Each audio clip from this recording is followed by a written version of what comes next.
ہمارے لیے آج کی پہلی تلاوت مقدس پالوس رسول کا خط عبرانیوں کے نام، اس کا 4 باب 1 سے 5 اور پھر 11 آیت تک۔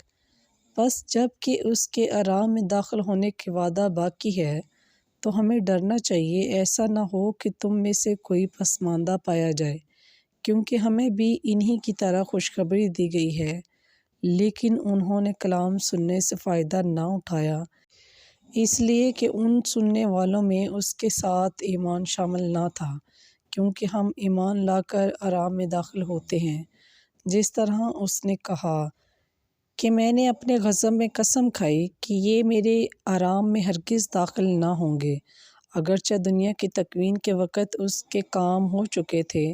اس نے 7ویں دن کے بارے میں کہیں یوں فرمایا ہے کہ اور خدا نے 7ویں دن اپنے سب کاموں سے آرام کیا، اور پھر اس مقام میں ہے کہ یہ میرے آرام میں ہرگز داخل نہ ہوں گے۔ بس آؤ ہم اس آرام میں داخل ہونے کی کوشش کریں، ایسا نہ ہو کہ کوئی ضد کے اس نمونے میں گر پڑے۔ بس پاک کلام کے پڑھے اور سنے جانے پر خداوند کی خاص برکت ہو۔ خداوند کا شکر ہو۔